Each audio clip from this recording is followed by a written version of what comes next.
oftentimes medical is very limited in how it looks at the body. It look at the knee. It doesn't. If it's the Achilles is a part of a working mechanism that involves the front of the hip, and also if the other leg's faulty. Oh, and if the shoulder, the whole thing is a complex system. So for me, that was fascinating. But I started to, and I talk about it in the book. I started to look at. I started to see that players who were more stressed outside of the club, to do with maybe relationship issues or pressure from work or money, they were more likely to get injured. Welcome to Beyond the Pain, the podcast that explores what it really takes to break free from chronic pain and reclaim your life. I'm your host, Leigh Brandon, and someone who's spent over 2 decades helping people get to the root cause of pain that no one else could explain. Whether you're dealing with long-term back issues, joint pain, nerve discomfort, or mysterious symptoms that just won't go away, this show is here to help you go deeper. Because beyond the pain, there's clarity, strength, and power waiting for you. Each week, we'll uncover the physical, emotional, biochemical, and energetic causes of pain and how to transform them. Let's dive deep into this week's episode. This week on Beyond the Pain, I'm joined by Rob Brinded, a movement specialist and coach who has dedicated his career to helping people overcome pain and performance challenges. Rob introduces the concept of the hamster wheel, those repetitive cycles of thought and behavior that can keep us trapped in suffering. We dive into the connection between emotional and physical health and why true healing starts with self-awareness and personal responsibility. Through real-life stories and powerful examples, Rob shows how a shift in mindset can create lasting change in both body and mind. This is a conversation that will challenge the way you think about pain and open new doors to healing. Rob Brinded, welcome back to the show. How are you doing? Very good, thanks. Good to see you, Leigh. Yeah, it's good to see you again. It's been a while, isn't it, since we, I think last time we spoke was last time you was on the podcast, I think, maybe. Yeah, that is right. This was a little while ago. Yeah. Good. And I think, you was already in Madeira, weren't you, last time we spoke? Yeah, I can't remember. We jumped on the podcast. Yeah, still here. It's beautiful weather. Really sunny, warm today, just so that...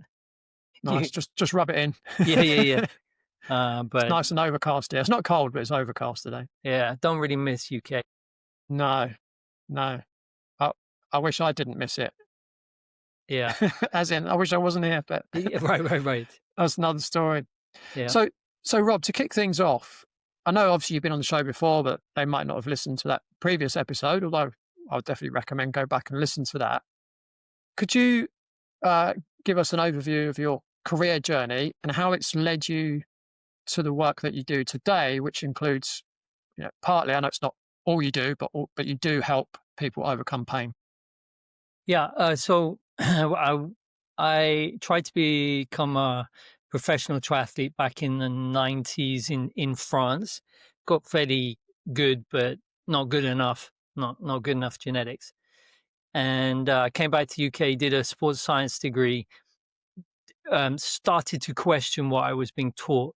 Like none of it was relevant to what was being done outside, sort of thing. I joined a football club while I was at uni and started helping them with their strength conditioning, and doing my own private work. And I realized I wasn't really learning anything at uni. It was the best team in England, if I remember right. It was no, the first team I worked with was Chester. Oh, okay. Some would say it was the best, but they got relegated that year. It was a rude awakening to what I was being taught and what I needed to do in real time. I think I came across Paul sort of around that time, and he made me realize that I was woefully lacking in understanding of how the body functions. Paul Check, and so I was in that not very good club, and then I helped out at Liverpool Academy. Then I went to South Africa, worked for another the largest academy in South Africa in soccer, football. And all the time I knew that I needed experience. So I knew deep down that the only way could get good at something was by doing it, and maybe not doing it quite right, but through problem solving, making mistakes, I could iterate and make it better.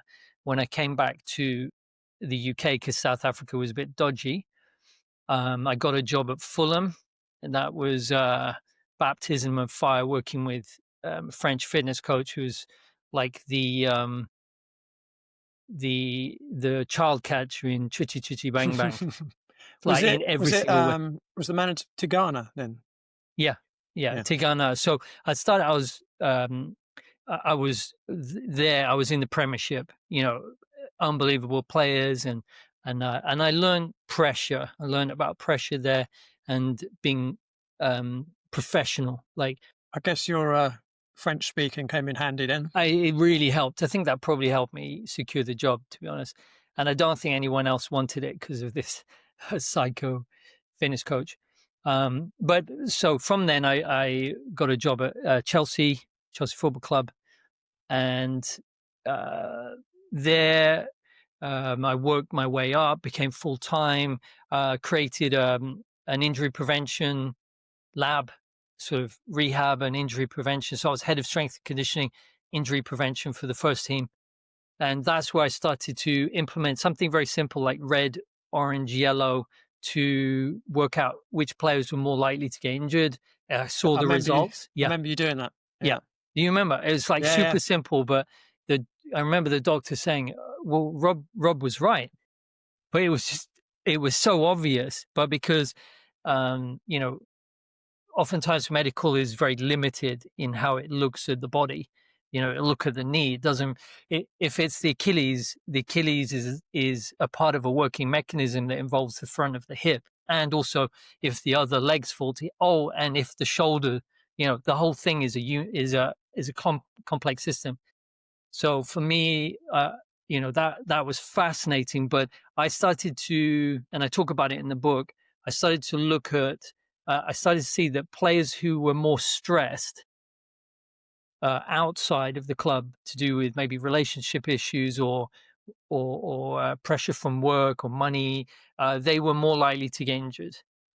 And I did a very uh, com- not complex, a very thorough analysis of the posture and how information is brought into the body, called posturology. I learned that in Paris back a long time ago. So the eyes, the teeth, the jaw. It was fascinating to see how scars on the body, the skin of the feet, it all inputted in the body. And so what I could find out was when there was something glitchy in the software, it could twist the body, it could move you forward and back.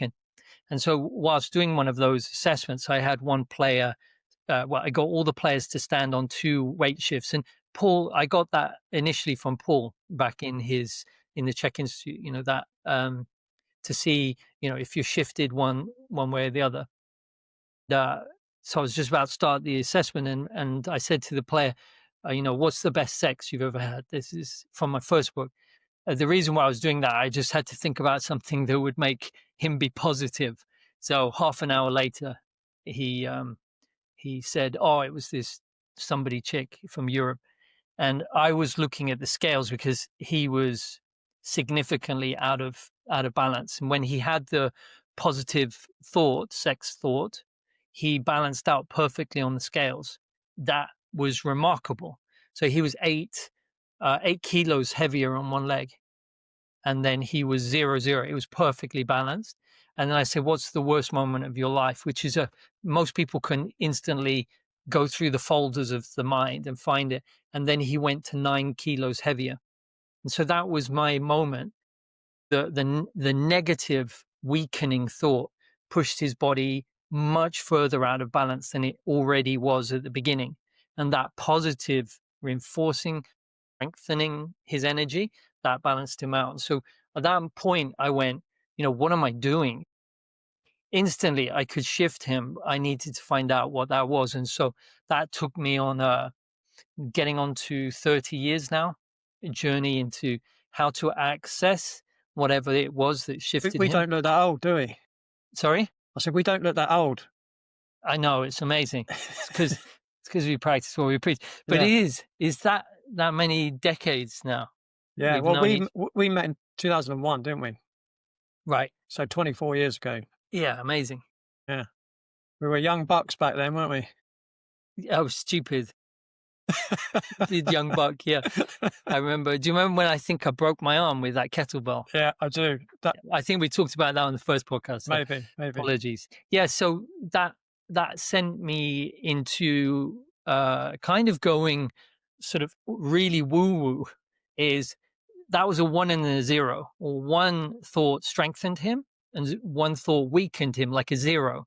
And so I was looking everywhere. How do I access that? So I tried Reiki, Tai Chi, and all these things, but they were all too vague. Like people would say, yeah, I feel better, but I wanted exactness, like what's going on, and so, I found Cam Ewan at the time, Dr. Cam Ewan, studied, he fixed my back pain that I've been trying to fix for years. And I went, wow, whatever he did without even being there, without even seeing me, I was like, whatever he's done, and I didn't believe that it was going to happen. I need to find out. So I studied him big time. And I mean, I got very good at working with the 1 and 0s.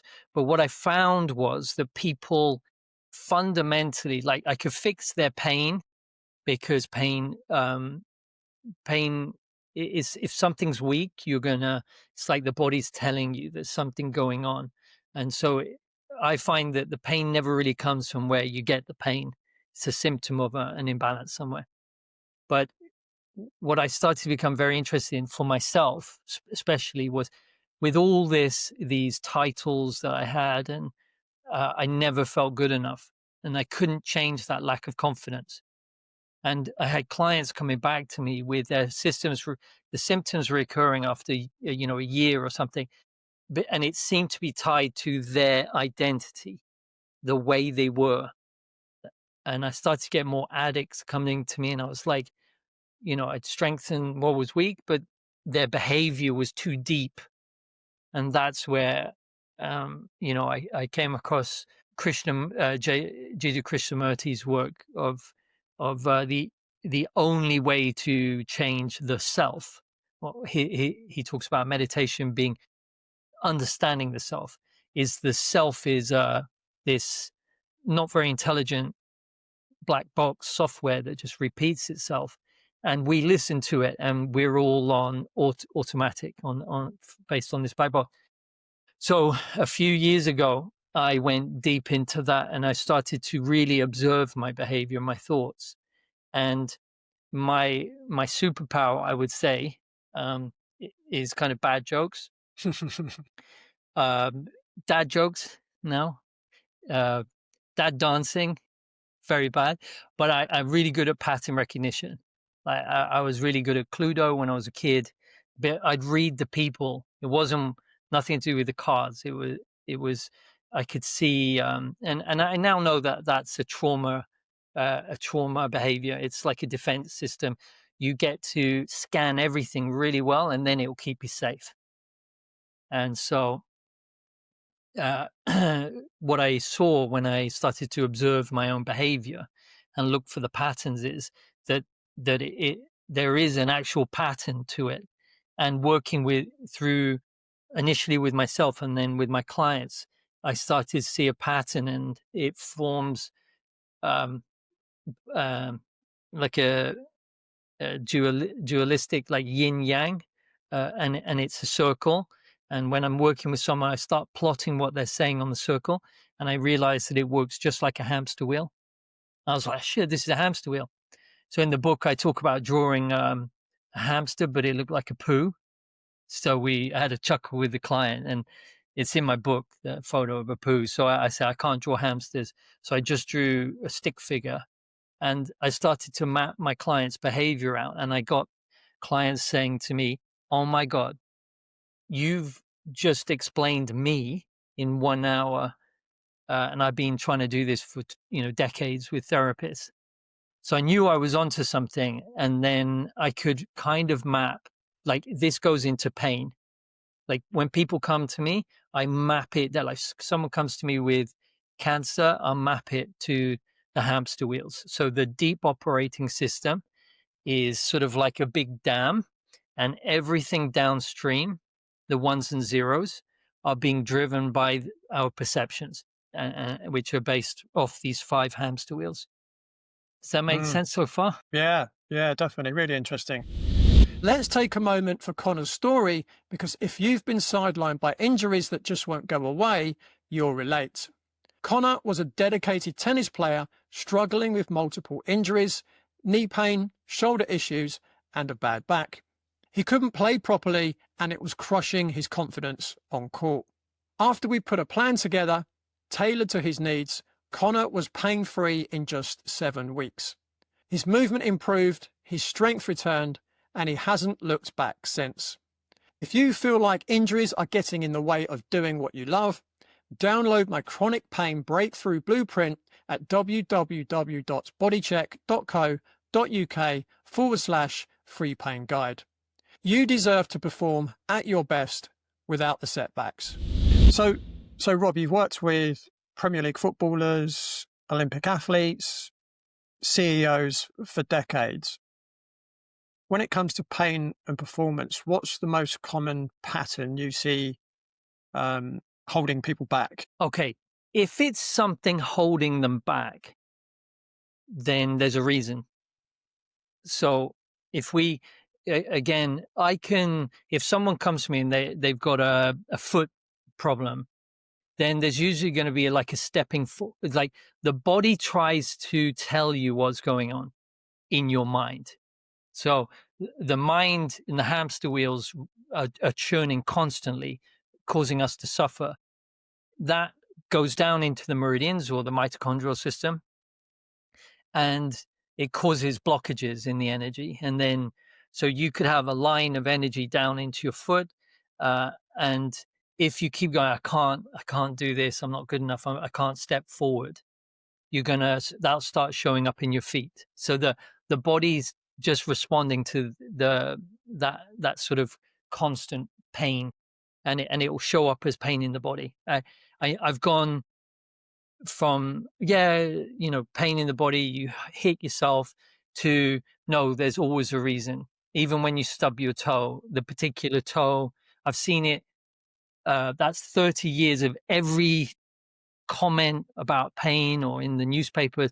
I'm constantly looking for, does this fit my model or is my model not working?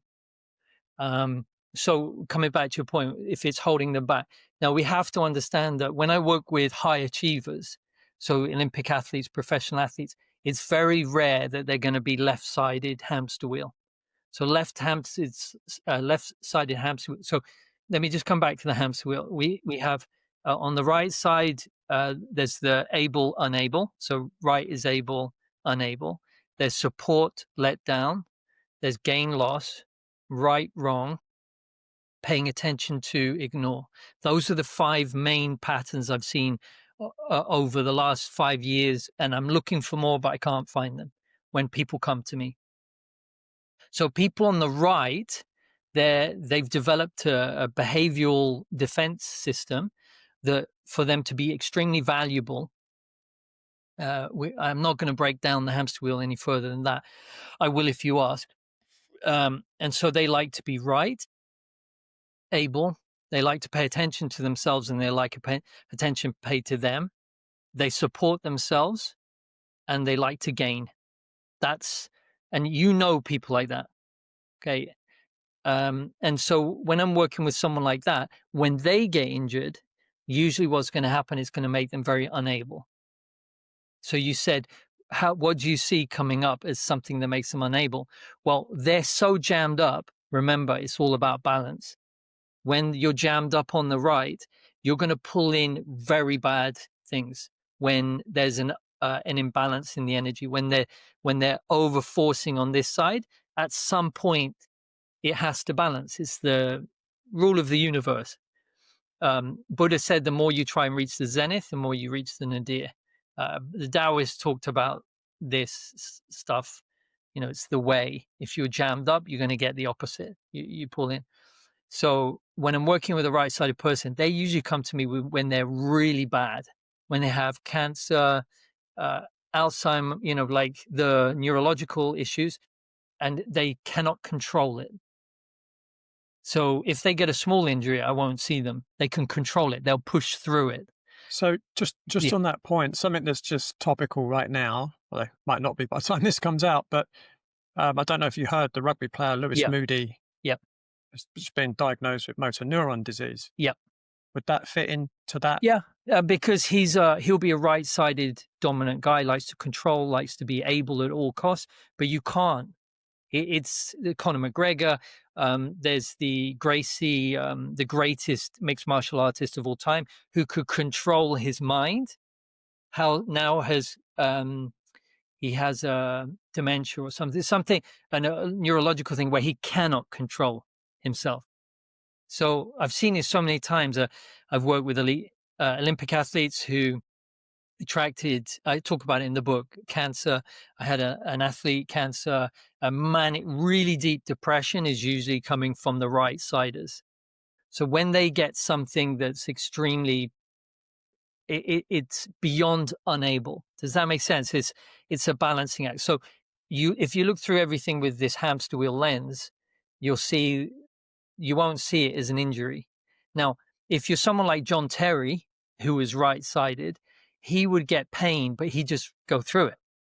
He was able to always push on, where you got someone who wasn't like that as a footballer. Maybe I won't say names, but they were always feeling unable, always getting injured, and they couldn't push through the pain.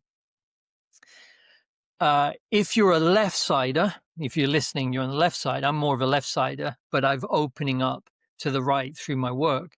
Left-siders feel unable. They spend all their time supporting others, and they feel let down, inevitable. Remember the hamster wheel. They feel like they're doing something wrong or they're not good enough. There's a lot of loss, or they think they're losing out. And the other one, I always forget and the fifth one. I've said it before. Check out my book, and then you'll find it. I remember it. Unable, I think. Yeah. Maybe I started with that. So what that means is the left side is actually safe here. That's how they were conditioned in childhood, and so that becomes their operating system for the rest of their life until you start doing this work. Is that like someone that's not willing to put their head above the parapet? 100%. Right. On the break, yin, non-doing energy, yin yang. So I had a client yesterday who's extremely clever lady, analyst, and she wants to go back to this very high-powered business job, and she can't, she won't. And it was obvious that her brakes are on. She is so scared of failing that she won't do it, and then she fails. So you always get what you're trying to run away from. If you're on the right, at all costs, you mustn't go to the other side to lose. So the left at all costs, ironically, they think they want to be right, able, supported. They don't. They're not. They don't feel worth it, which you'll see is part of the fuel of the hamster wheel. And so just got another question there. So you got the hamster wheel. You got 5 elements on each side that are opposing. Yep. Can you be positive on some of those elements? Well, let's say on the right side of some of those elements, and you be on the left side on others. No, but that's said with it's more. It can be more complex. You can be very able, and like, let's say, I think I'm very able at what I do, but then if you look at your overall marketing scheme, like, I'm not out there telling anyone. So you can have someone who's on the left, but they find ableness because they have to have a certain amount of ableness, but the overall movement is their position more on the left. So I haven't. If someone comes to me and go, no, I'm on the left, and I look at their behavior, it's possible that they're jammed up that they're in denial. So if I think about one client I worked with, he he hasn't achieved. He isn't able, but he's so jammed up there that it breaks his wheel. So instead of going where he really is, he imagines, he's in denial about his ability. Does that make so? He's on Facebook the whole time telling everyone what to do. Yeah. I mean, I was going to say to able and unable, just use that as an example. Is it they are able or they believe that they're able? Well, if you're on the left, you are able, but you believe that you're not. Right. You kind of don't. You lack confidence, Yeah. and you see it in sports people. There's the difference between Chelsea first team and the reserves. Let's say you can believe you're able, but you're unable, and then you're in denial. But both are denial. Both are untruthful, and you can't trust it. So if you're jammed up on the right, you're in denial that you can be unable, you can be wrong. You know, my wife's more on the right, and she's in denial that she's always wrong. She's far away; she can't hear me. She won't listen. Um, but uh, you know, on the left, when you're not believing you're able, it's also a manipulation to stay safe, and it's more of a victim mentality, and you're a people pleaser. Mm, Yeah. yeah. There's lots of So those around. so we're kind of very quickly going over something that is very simple, Mm, but there's more complexity when you look at yeah. it. Yeah. When you were talking about the right side, the one person that sprung to mind was Tiger Woods. Inevitable. And guess what? He has to balance out his ableness with uh, vices. Well, he had a really serious knee injury as well, didn't he? Yeah, and which made him unable.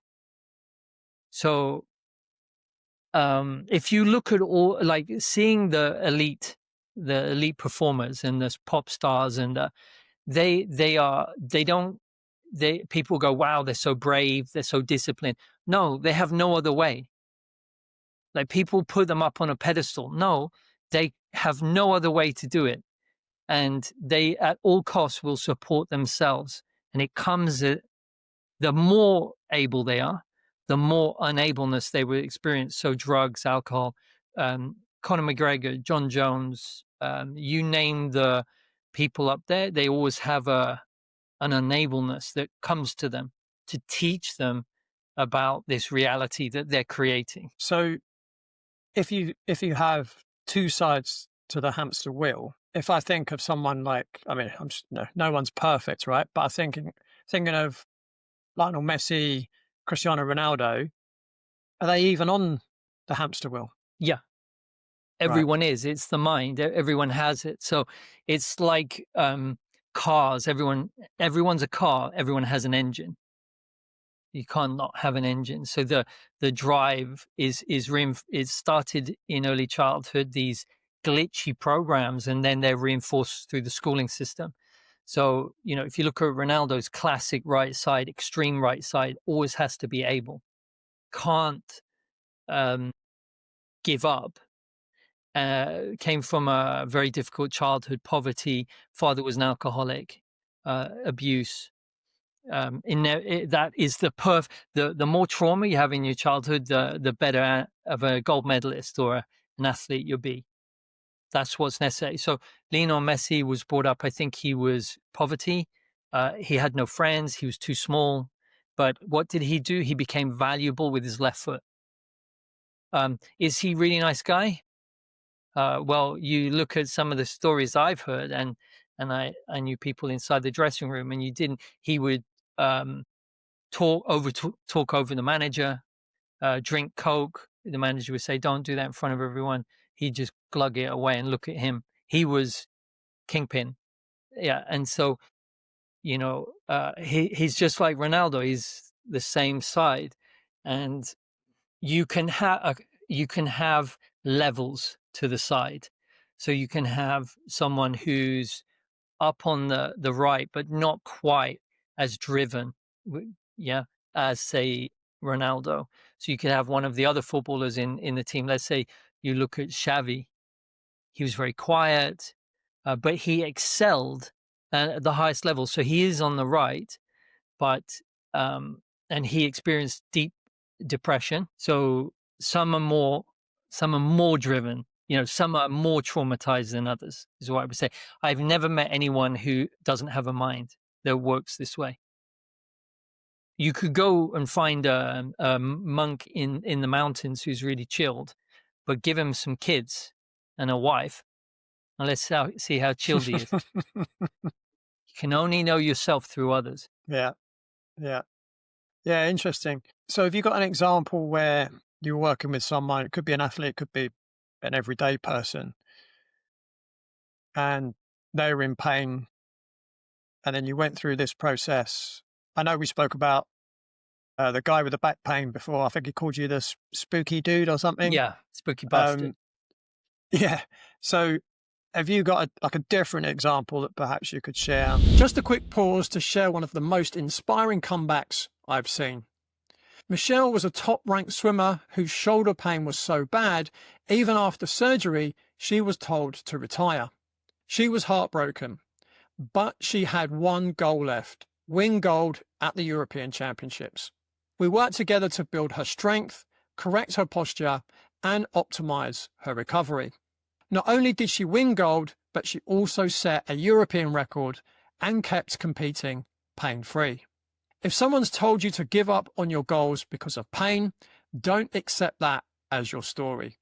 Download my free chronic pain breakthrough blueprint at www.bodycheck.co.uk/free pain guide, and let's write a new chapter together. Like I knew. I think I gave you that question to give me. No, Oh, okay. no, But no. my so I had a guy who came to me who his eyesight was failing, his testosterone was low. There was no point. He found his life pointless. He was just grey. Like he said, the only reason I'm alive is because my two boys, and we started working, and within, going through the hamster wheels and him starting to see them. So he really did the work himself. He said his eyesight improved, his, life, strength, energy, and he was on the call. It just looked like a different person, like he had color in his face. So that was more of a general, but significant, going from not wanting to live to really enjoying life again, a lot of energy. I had someone, I think I tracked, they had back pain, and they had a lot of fear about moving forward. They were on the left side.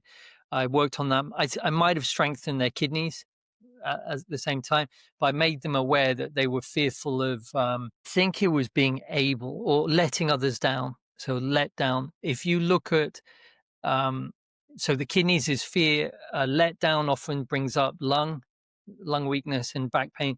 I'm not sure which one it was, but after the first session, that was gone. Like this been there for forever. So when you're working with the wheels, it's not quite as like as that spooky bastard where he had back pain and then instantly he didn't, because I did it for him. When you have chronic pain that's been there for ages, or chronic issues, chronic bowel bleeding, chronic a cough, chronic shoulder pain, when nothing seems to fix it and the massage doesn't work, that's when. So I had a client in LA. She had a really bad shoulder, couldn't sleep at night, numb, and it was coming from her lungs and sadness at not being supported. But she was on the left.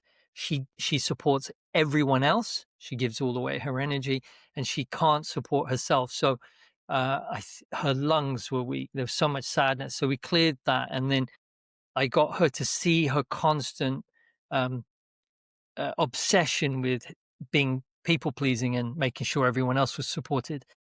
She realized it was like all the time. She started to see it, started to dissolve it, and then her shoulder went away. And without doing anything. So when I'm working with someone, there's always the symptom. The pain is always a symptom of something deep down in the operating system that's not right. But sometimes I go at the operating system that's dripping into the body, and that can be longer. So I kind of moved from more of fixing people to getting the person to fix themselves, which is much more profound. Yeah. Yeah. A footballer that came to mind, and apologies to people that aren't into football, but I don't think he was at Chelsea when you were there, but he certainly suffered injuries a lot later in his career when he was at Liverpool. Okay. Was Daniel Sturridge? I did a video on him years ago, Right. why he gets injured. Okay. Do you want to explain? I can't remember what I said. But I did a video on Daniel Sturridge. You can have people like, I'm guessing because I've never spoken to him, but he didn't want to be there. So it's possible he was so natural that he got into it because he was brilliant, but he was on the left side. And so whenever he moved into a position of being able and being seen as valuable, he would pull in an injury to make him go back. It's look, if I think about that, it would fit the model that he was probably not that he didn't want to be famous. He didn't want to be loved. Interesting. I mean, one of the things you've mentioned so far is not wanting to let people down. Um, I remember Paul Check telling a story when he was consulting for the All Blacks. Now, obviously, he never shared the name, but he would say that this guy was the number one rugby player in New Zealand, which basically means you're God, right? In New Zealand. And this guy kept getting injured all the time. And when Paul was working with him, he kind of came back to the fact that he just felt so much responsibility that if he failed on the pitch, he felt like he was failing the whole nation. And that was what was causing his injury. How would you explain that in the terms of the hamster's wheel? Okay, so the right siders are failure is death. It's like their whole identity and their people, being loved. If they fail, they're hated, they're abandoned, rejected. Like Beckham. So is it possible that he was on the right, but there was a switch that kicked in when there was just too much and it flicked him over to that side? Yeah. But I see most of the top guys, they can handle, they don't get injured unless it's possible that they can't handle. Like, I'm just thinking, when I was at Chelsea, we had goalkeeper get injured. You remember the Peter Cech got and so he was injured. The player who'd been displaced from his position was now able to move into the position. And I remember he finally got his chance and he did a dive, nothing, and then he did that dive 10,000 times a week. He did the exactly same, got injured at the same time. So so he couldn't move back into the position. And then the third goalkeeper came and completely messed up. So didn't feel he deserved it. So I'm not sure, Leigh, to be honest, if I'd have to speak to them and get a really good understanding about if there is possible that there's a trigger point, like a off switch, where they just literally can't handle the love and affection. There are some, like Ronaldo, is like, hook me up for that. And there are others, when they finally get there, they don't deserve it. It comes down to deserving. And so what do? They get injured. And then Arjen Robben, he'd always, just before something big, he'd get injured. So Mourinho would call that weakness. Bit harsh, Yeah, but in a way, it is. but he was harsh. He was Yeah, always harsh anyway, yeah. especially if you were Joe Cole. Yeah. So coming back to your point about that's the fascinating thing about this work. I always say when you're talking about possible scenarios, it's possible that that All Black was super nice guy, supported everyone, had just was very exceptionally good. It got good, but when it came to really making it, he didn't actually want to be there, and he went back to letting everyone down by getting injured. So left or the right, it could both work, but I'd have to be talking to them to know Mm, exactly which side. mm. Where do you see? I guess it could be either side, but I think fe fear of success is quite an issue, isn't it? For the lefties. Right. So if you're on the left, you constantly dream, fantasize about succeeding, but you never do anything. And the people on the right, they just keep doing because that's where they're jammed up. But they So got they usually succeed more. but they got fear of failure. Exactly. Right. But both the fear of failing. But if you really talk to someone, say, yeah, just imagine all those people adoring you. You'll see them in their body language. They're like, yeah, I don't, I don't need that. I don't want that, because they don't want to support themselves. They don't feel good enough, worthy enough to be supported by everything. So they would fear success, but then they will tell me, yeah, but I keep failing. I hate failing. But that's where they're always at. So unconsciously being failing is safe. For a right-sided, you're right. Failing is dangerous, and for a right-sided person, failing is catastrophic. Yeah, it's interesting. I kind of relate that to that in one way. Back in 2013 when I ruptured 2 discs in my lumbar spine, and it felt like I just lost my identity of who I was because my identity was I'm this fit, healthy, active, sporty, weightlifting, whatever, right? Made to feel unable. Yeah, Do you very see? unable. You Yeah. lost my identity. I had a client call me. He's fully grown man. He's very strong, naturally, genetically, just incredible. And he hurt his back. He couldn't move. He was crying. He goes, I feel completely unable. Yeah, that's the problem. That's what you don't like, isn't it? He goes, yeah, but just give me anything but unable. It's the actor who was got cancer. I said, this is a virtual reality game. The coding is set from childhood. To change the game, you have to go into admin mode and change your internal programming. And I said, you have been so perfectionist driven up on the right. Now this makes you feel completely unable. So it balances you. It's great. And he was like, yeah, but couldn't I have attracted something else where I was more able to control it? And I was like, no, do you see? And he went, oh yeah. And I talk about in the book the other Olympic athlete, and when I said that, they just shut down on me. And I was here and I saw them go. And they were like, I'm going to go to war with this thing. I'm going to be able. And I was like, oh, it's not going to work. It's not going to be, they're going to get the most unable thing, which is death. Mm. So, So yeah, in that and it could be any condition, but when you're thinking about right, I've got to fight this. My natural thought process, what's the opposite of fight? Surrender. yeah.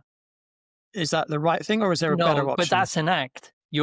So if you look at it, it's a centralized system, the mind. So it's a hamster wheel. So you say, I need to be more able. I'm going to fight it. Because the opposite, surrender. I don't quit. Right siders don't quit. So you're kind of pointing that you might be over here a little bit, right? But quitting is an action. And what does quitting give you? Well, it makes you feel more able. Okay, fuck that. I'm like gone. I work with a lot of women who are on the left, and they go, I supported him so much. I felt so let down, and I'm gone. I'm out of here. And they feel able for a moment, and then they go, oh, I've let myself down, or you know, when I left Chelsea, I'm done here, victim. I feel somewhat able, and then Jose said, "Fuck off," and I was like, felt completely unable. Right? It's just if you look, it's just the way the universe works, right?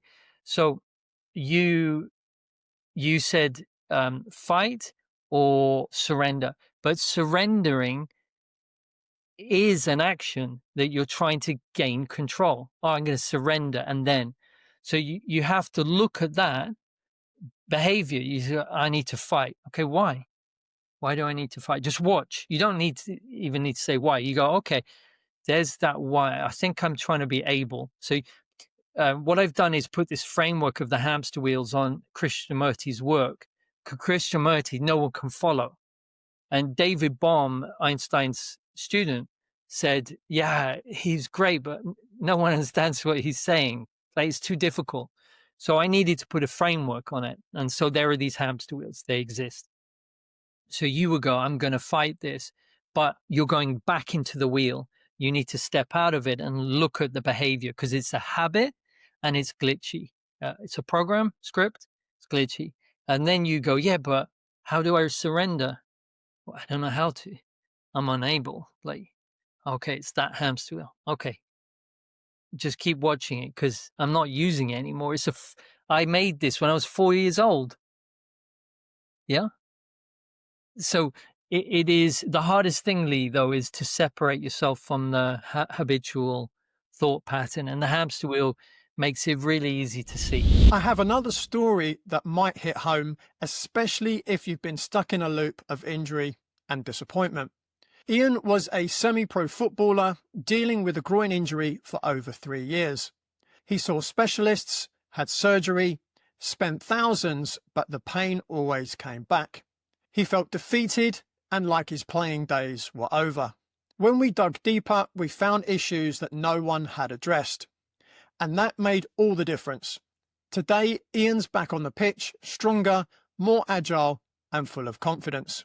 If you're stuck in the same cycle and want a real lasting solution, download my chronic pain breakthrough blueprint at www.bodycheck.co.uk/free pain guide. It could be your turning point. Yeah, that's just reminded me of something else that we spoke about last time. And so if I update you on the situation, it'd be interesting to get your input on it. So last time we spoke, you might remember I tore a labrum in my shoulder. And you were up, and so I couldn't play. I wasn't playing tennis because. And you love your tennis. Yeah, right. And we were talking about it, and I think you said something like, why do you think that might have happened?" And one of the things I said, I've been practicing my kick serve quite a lot, right? Okay. And you kind of picked up on the word kick. Yeah. And so obviously I had a choice whenever it was. I think it's nearly 2 years ago now that the pain first came on. I had a choice of, okay, I could go and have surgery, or I could rehab it myself, but it's going to take a lot longer. And I just thought, well, I don't really want surgery in the shoulder because obviously you decompress the shoulder joint as soon as you get surgery on it, right? Yeah, you don't want the unableness. So yeah, go ahead. Yeah, exactly. So I've just kind of rehabbed it myself, just given it time, and I've played since March, pretty much once, twice a week. It's been absolutely fine. But I don't think that I've done anything consciously. Yeah. What's your view on so that? what it's done is it gave you unableness, and then you went back into feeling able by doing it yourself. You balanced out the risk reward, which is going to give me more ableness and which is going to give me more unableness. Well, surgery would make me more unable, so I'm not going to do that. So went back and you're more able. I would say it's possible at that time that something was coming up in your life where you felt unable elsewhere. I'd also say kick serve. Why are you learning how to do a kick serve? You asked me that last time. Did I? Yeah. What did you say to? Well, it's just, I mean, it's not I'm learning. I was just trying to improve it. Why? Because the more variety you've got on your serve, the more problem you can give your opponent. Yeah. Okay. So So yeah, you're trying to be more able, able. more able. Yeah. Yeah, and you get unableness.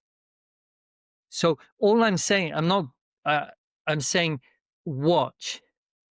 Watch, why are you doing that? Because I want to be more able.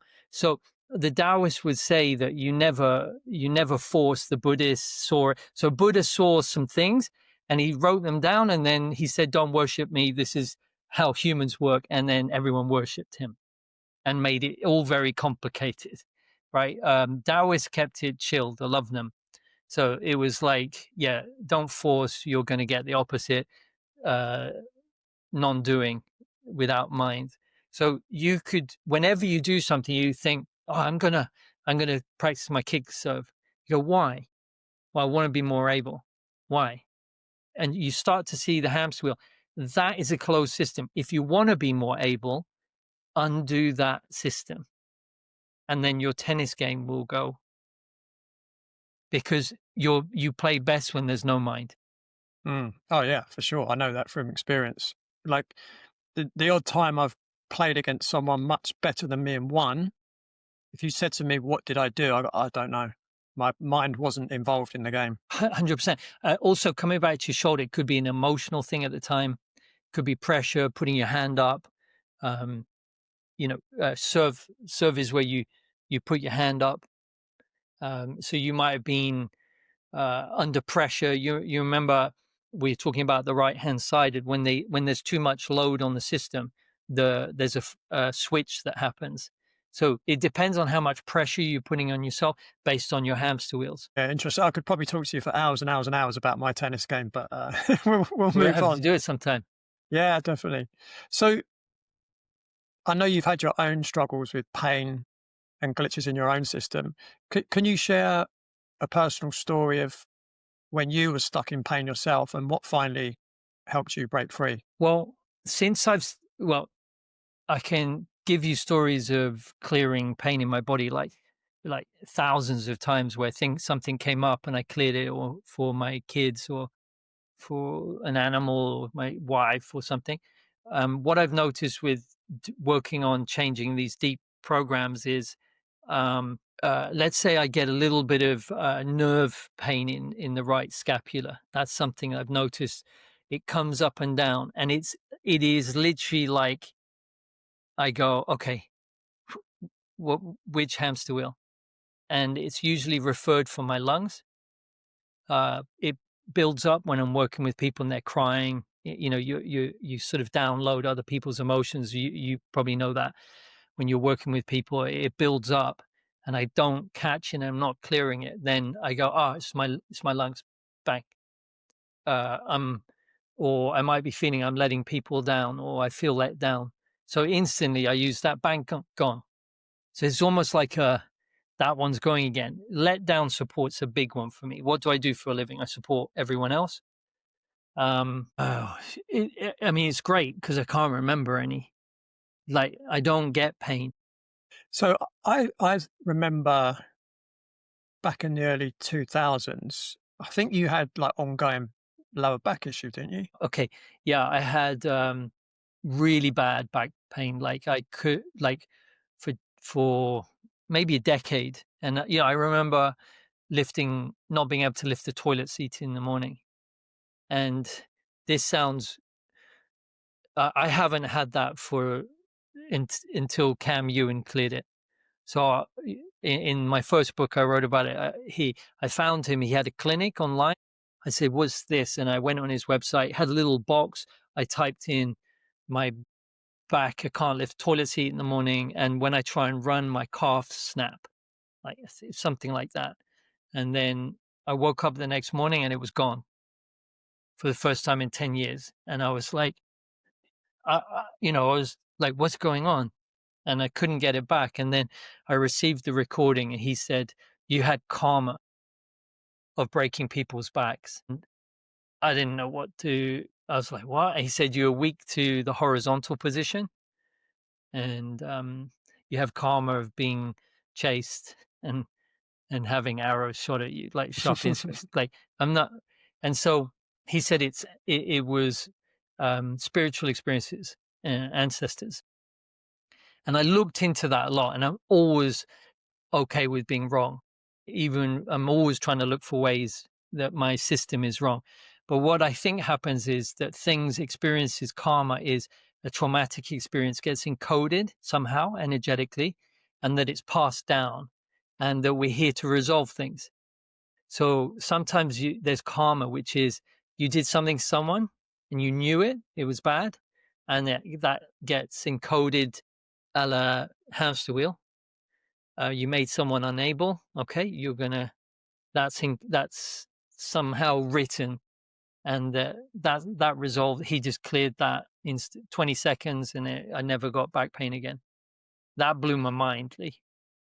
I'm just trying to think. The most recent one I had a podcaster I went on, and then he contacted me and he said, "I've just read your book, and you can do this." I get this shooting pain in my leg at night, and my physio's told me to do wall angels for my glute medius this week, but I keep getting this shooting pain. And I said, I checked in like energetically with him, and I found it wasn't coming from his hips; it was coming from his shoulders, and it was some father emotional anger issues. And I cleared his liver, and 3-4 days later, he got back to me and said, "Well, it's gone since you that. I never got it again since you wrote that." So I'm not saying I'm great. I'm saying that it would seem like we're all interconnected and there's an energy and it's either on or off, like a light bulb, so electric. We all have the same deep mental conditioning that we perpetuate, and we have huge hamster wheels in the world, social media spinning collective hamster wheels. We have the energy and the information from our ancestors' hamster wheels is passed down. So hereditary cancer is just hereditary hamster wheels creating the imbalances, right? And it seems to be the case. And what we can do is maybe we don't learn how to do the ones and zeros. We leave specialists who work with that, healers. But the hamster wheel stuff is, if we want to stop the reason why we're getting all of this, you go to the deep programming.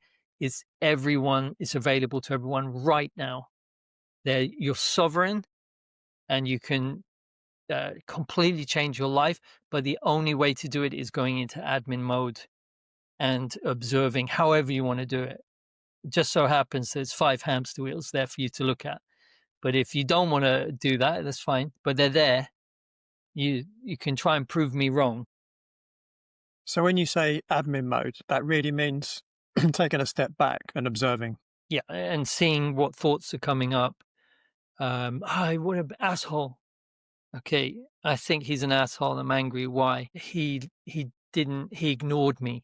Paying attention to ignore. Yeah, he didn't. He was. They were talking late at night, and they're not thinking about me, who's trying to sleep. I'm ignored. Triggers my childhood trauma. I get angry because I feel unable, and so I just see that, and it's not out there. It's not those people. It's just inside of me. And if you want to change the world, you have to just do this. It's admin mode. So everyone on Twitter shouting at everyone else, you're just reinforcing the system. Yeah, and so you do that, or you buy. Another way of non-doing is buying Bitcoin.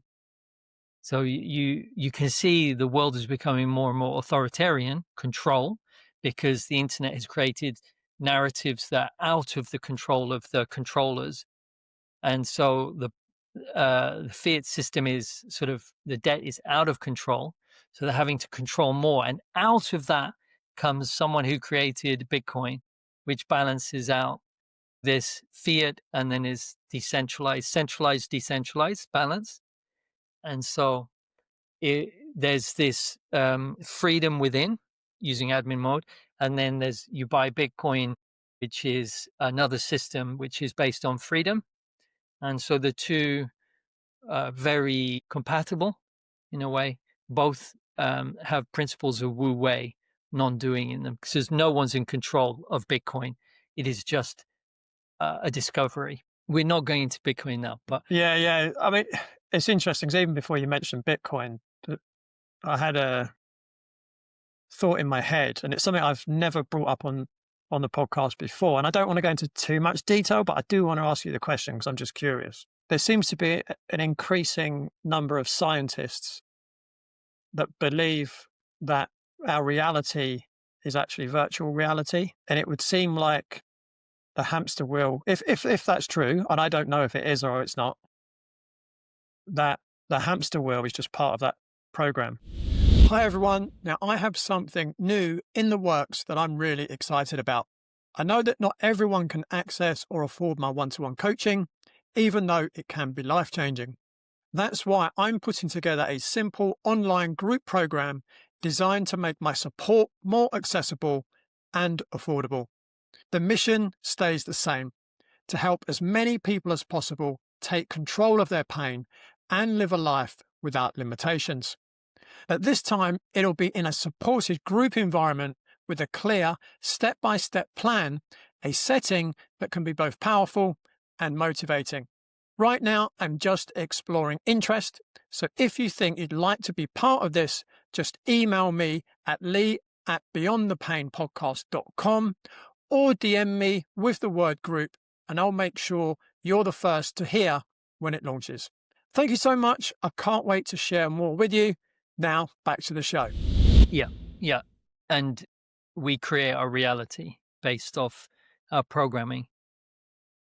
So if you want to go down a rabbit hole, like let's say with UK and their digital ID, it triggers everyone's unableness, control, and people, our hamster wheels are built for control. So everyone's starting to get the hamster wheel. The others, they want to feel able to be free, but the digital ID is not. So they start to try and find ways to be more able, but it's all in the same system. And so you just buy Bitcoin and you look at how fearful you are of being unable. But the more you fight the system, I'm going to say that with a caveat, the more you fight the system, the more you feel fear, and it ruins you. But then you could say, yeah, but what if I don't do anything? What about if everyone just does nothing? I don't know. I'm not clever enough to, there are people who are going to fight it. It's just their karma there. But for me, if you fight the system, nothing really changes. Nothing has ever changed for thousands of years. The families, the authoritarians have always controlled humanity. We're just the serfs. So, but if you want a true revolution, it's from within. There's nothing else to be done. Otherwise, you just reinforce that authoritarian control system that's just going to get worse as the money system breaks down. Yeah, I think it was Einstein that said that you can't solve a problem with the same thought process that created it. 100%. Jeff Booth, his book, excellent book, The Price of Tomorrow. So you can't change a system from within the system that created it. That's why the schooling system will never be able to change itself. It was developed to create workers, and they're not going to be able to create kids that are critical thinkers because it was set up not for that, based on Rockefeller, right? 100. Super question, super interesting time. So, getting back on track, Yeah. we've gone on a nice segue. It was all good. So, in your latest book, Glitch, you explain how human suffering often comes down to a handful of repeating patterns. How do these patterns actually show up in the body as pain, and why does recognizing them matter so much? Okay, so recognizing that your body is telling you that there's a symptom, it's telling you that something, it's like the red light on your car. You try and fix the red light, or you realize it's trying to tell you something. It's trying to tell you something, that the way you're perceiving your reality is there's suffering and pain, and therefore pain will show up in the body. The different body parts give you sort of examples. It's giving you hints. So left arm is receiving, right hand is giving. And if you do too much, you're usually going to find the right side flare up, yang, excess energy, heat. If it's to do with the legs, it's usually support or stepping forward. So if you feel unstable, you're going to get an injury in the lower limbs. Back pain, you don't feel supported. So if you're getting back pain, I often find it's people who feel chronically unsupported, but that can be both sides. I've seen it happen both sides. So that would be support led down. Right, wrong, neck, criticism, judgment, blame. Again, unable is sadness, fear. So you're looking at digestive issues. In Chinese medicine, three major systems are the respiratory, digestive, and reproductive. So if you have like a breach in your survival reflexes, it's going to show up in one of those three. You usually, in my experience, people come to me with digestive problems. They've got a reproductive or respiratory weakness, and it's showing up in the other. So the Chinese understood that things show up not really where they are, but somewhere else on the system. So if you want to start, as I said, neck, head is mind. Looking right, you always want to be right. Left, you don't want to be wrong, or you feel like you're always wrong. So neck, traps, shoulders, responsibility, relationship, giving, receiving. So, it's everyone is able to, I think it's really important that everyone starts to map their own body, and it comes down to diet as well. Like, back in the 90s, I was doing triathlon. I couldn't finish an hour-long sprint triathlon without bonking, without hitting the wall and having blood sugar dysregulation. And I talked to all the coaches, and they said, "Yeah, just eat more and more pasta." And I was wrecked by 50 minutes. I'd be going like grabbing food. And then one day I was out on this 4-hour cycle with crazy French people on their bikes early morning. It was brutal. And I would always get left behind with about 45 minutes to go. And I didn't have any pasta, so I had some Cumberland sausages that my mama brought over to France. So I had a pack of 6. So I fried them, stuck them in my back pocket, and was chewing on them. And I finished in the top 4, couldn't believe it. And I told everyone, it's like, if I just ate meat, I felt really good. But because I didn't believe in myself, I didn't think maybe I need a different food mix. So now I realize I need predominantly animal. And if I go away from that, I'm wrecked.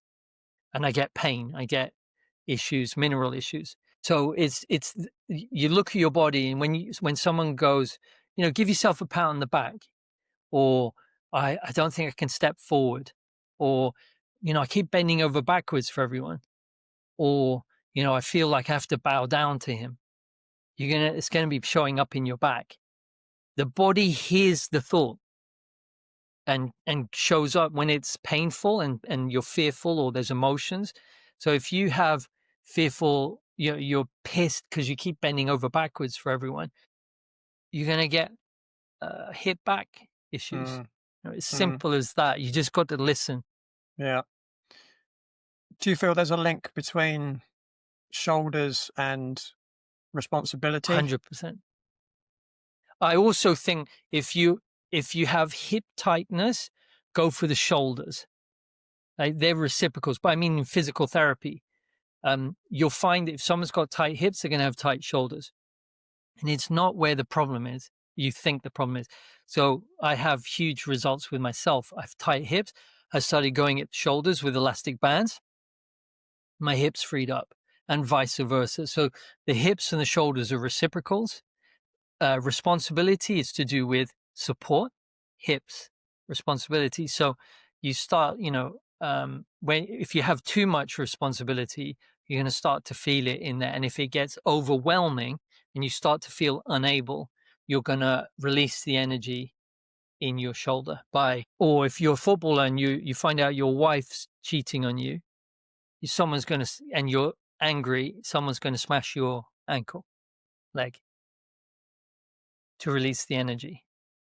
If you don't deal with, don't deal with the trauma and the hamster wheels that's spitting out the energy. I remember being on someone else's podcast, I think it was last year, and he was saying, so he does Brazilian Jiu Jitsu, and he was saying he went into, he was grappling with some young guy, and he said, look, I'm in my late 40s, go easy with me. Next thing you know, this guy just snaps his ankle, right? And I kind of suggested to him there might be more to it than just simply 100%. the physical. How would you? And he was a bit like, oh no, he just snapped my ankle. There was nothing else involved in it. What would you say to someone like that that believes that it's just purely a physical thing? I wouldn't say anything But if I'm not if I saying had you to, because he's not ready. yeah. Yeah, I guess from a point of view of to help him in some way, not to say I'm right and you're wrong, Okay. but to Well, try and help him open up to. yeah, I would. The first thing I'd say is, how do you feel about this? And he'll give you everything in that first sentence. So, he said to the other guy, "I'm unable." Do you know which ankle he snapped? I don't remember off the top of my head. Was he? So you'd have to see, why were you starting Brazilian Jiu Jitsu at 40? So he might be wanting to get back to his able And 20-year-old. then he done a disc in his neck after Okay, so he's got lots going on. that. Yeah, no, he certainly has. Criticism, judgment. Yeah, It he can gets be communication, mm. but there's a lot of self-criticism and Yeah, I would say he's a very good communicator. okay. But he gets a lot of criticism. Okay. But where's the most? Is it with himself? Yeah, that's when you got to dig in a little bit. But I'd probably tell him the story with the footballer. The thought weakened him and put more weight on one leg. That would be my in with him. Say the mind has either strengthens you. Think of positive thought. How do you feel? Strong. Think of some worst day of your life, weak. It's possible that you were thinking about something that weakened you and your body was unable to have its correct defense, but you're still pushing it with someone like that. Mm. Yeah. 20 years ago, I probably would have tried to talk to him, Mm. but now Yeah. yeah. Yeah, because again, that would have been your hamster wheel. Yeah. Again, it would have. One was I probably didn't feel confident enough.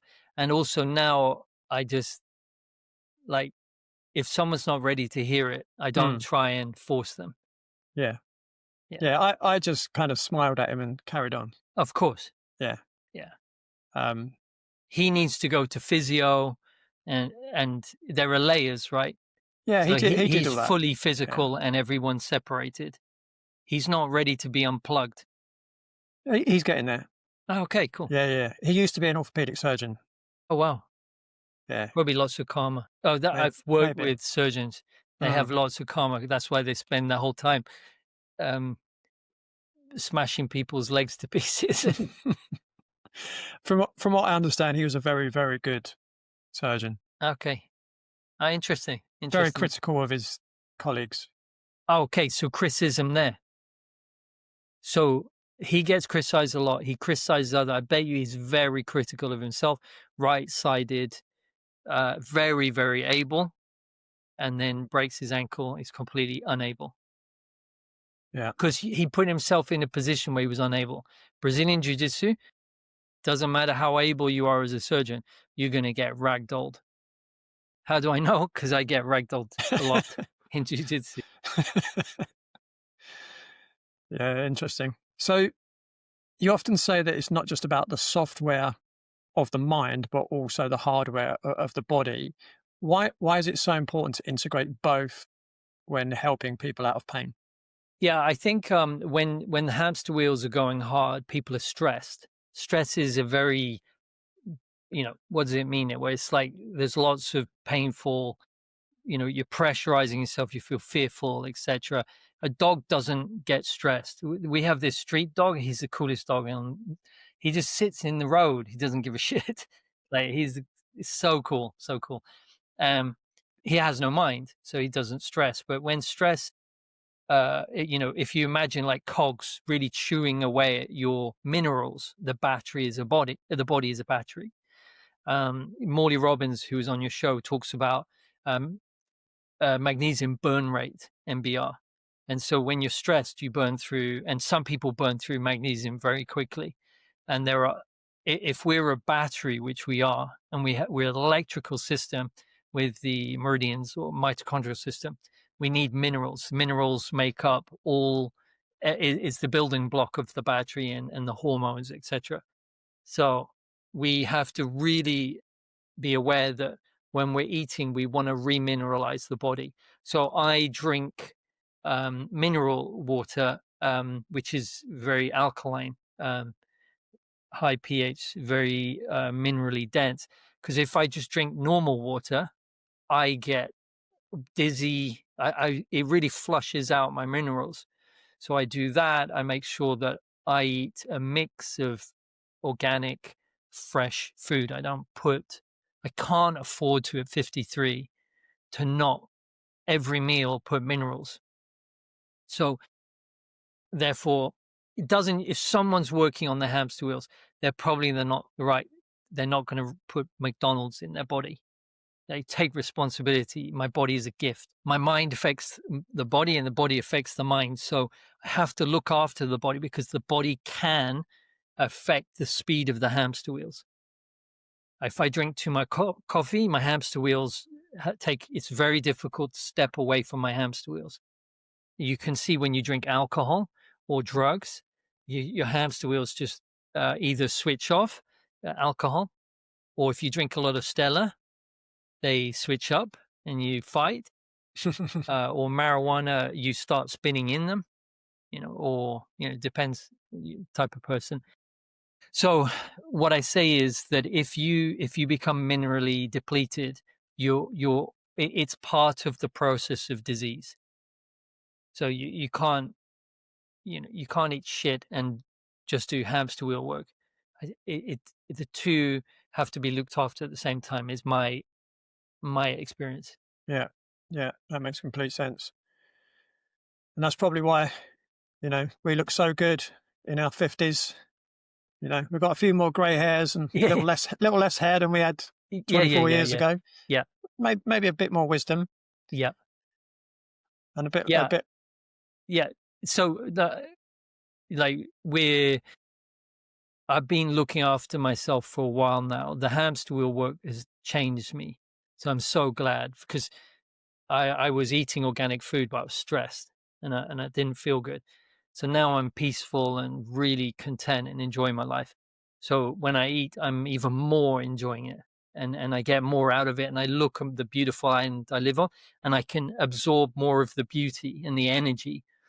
And so there's two choices. You're asleep and you're caught in the wheels and you suffer and you go up and down and you need your drugs and alcohol, or you step out of the system and you decide to take responsibility for the programs that are running inside of you and also what you put in your mouth and also what you vote with. Paul said, right at the start, you vote with your dollar. And I've always done that. And so, um, you know, I don't vote for the politicians here. I buy Bitcoin. I put my money where I want the system to be. And so when I put food I don't drink alcohol anymore. I just can't do it. Can't. I want to look after my body and allow it to experience life to its fullest. But it's taken me a long time to get there, Leigh. Yeah, 53 years. Yeah. Yeah, I think you got that quicker than I did especially on the food side. Yeah. Well, I stopped drinking 21 years ago, Yeah, I stopped drinking this year, maybe, last week. but yeah, but I'd only have an evening a month. Hmm. But it's still, I'd wake up the next morning and go, "Fuck, that's horrible. I don't feel good. I'm not thinking well." Yeah. Okay, I've got one more question for you. So, for someone who's stuck in persistent pain right now, maybe they've tried lots of other approaches, nothing's worked. What's one simple step that they can take today to begin to shift out of their pain cycle? So that's a great question. I mean, there are physical, cold showers, but if if you really want to understand what's going on, you need to you go for a walk, or you sit down and you start to think about your condition, your pain, and you'll notice some words will come up like I can't do this anymore. I'm unable to live properly. You're going to see one of the words show. Write them down if you have to. Like, however you want to do it. I don't need to write them down. I just watch, but some people do. And start to look for the hamster wheel and start to map it out. Yeah, I show you in the book. So you circle, you write the words on either side, and then you start to look, um, and how often you have those thoughts about your pain. And it's those thoughts you have about the hamster wheel is going to be upstream from the pain. So the pain is there to give you an idea of which deep operating system is glitchy. And so when you start to observe that and draw it out, then you start to understand the self, and you'll start to not being reactive and reinforcing the program that's giving you the pain. It's the pain is making you feel the hamster wheel. So there's the clue. And then you start to see it every time, and I show you what to do when you see it. And then once that starts to dissolve, you'll see the pain dissolve. And your brain or your mind will go, no, but I've been given this diagnosis. Be really wary of any diagnosis. We have both seen things.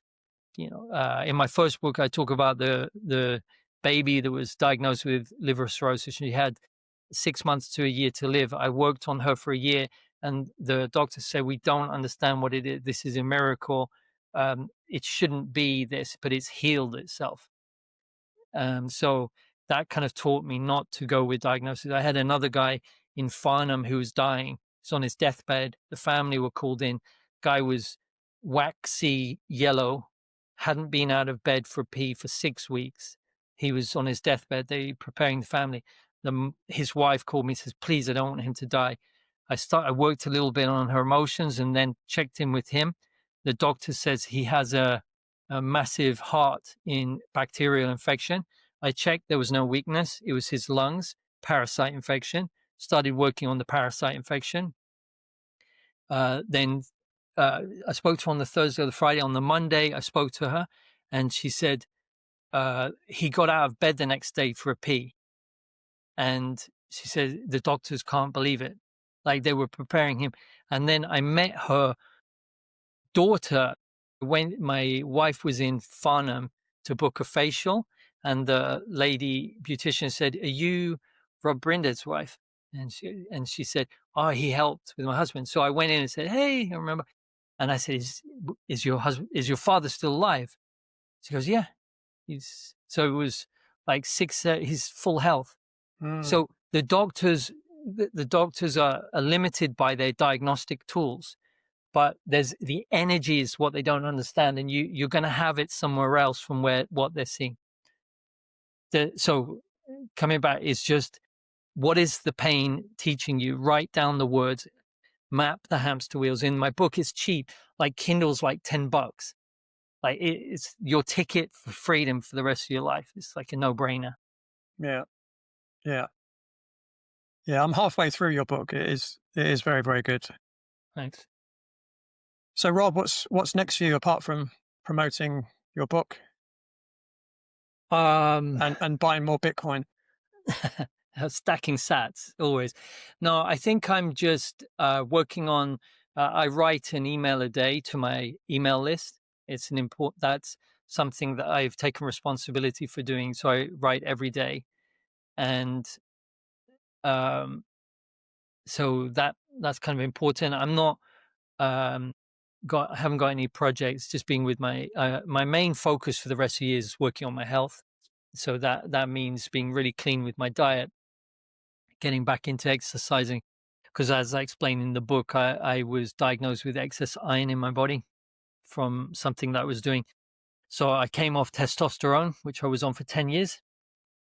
A year ago next month, I feel just as strong. So I've kind of rewired my hormonal system by doing the hamster wheels.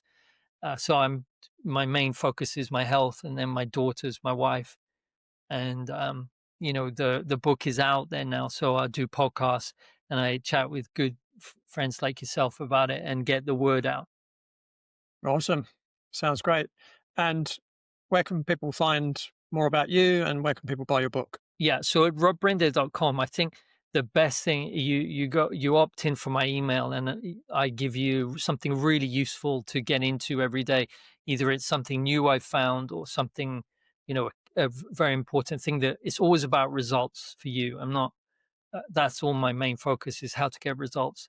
So I share those on there. I'm also on Noster, which is a decentralized platform. Um, and probably not many people know about that, but you can search for Rob Brinded on Noster. Um, and the book is available on my site, the glitchthebook.co. And if you type in /quiz, or you look for quiz, there's a really good quiz to tell you which side of the hamster wheel you are on. So that's free. Just go there and get started. And you won't. It's the most important thing everyone can do, is to free themselves from the programs that run us that we're not aware of. Awesome. Rob, thank you so much. It's always great talking to you.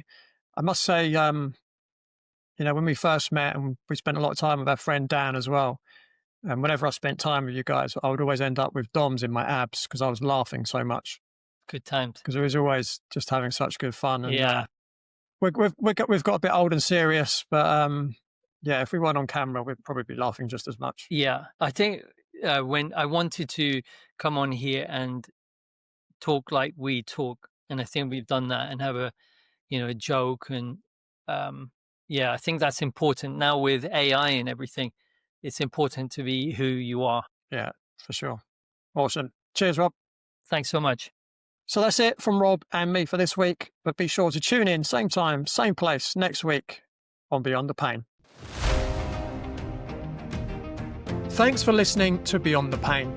If this episode resonated, please follow the show, leave a review, or share it with someone you know who's been struggling. And remember, pain is not permanent. With the right insight and support, you can turn it into power. Until next time, stay open, stay strong, and keep moving beyond the pain.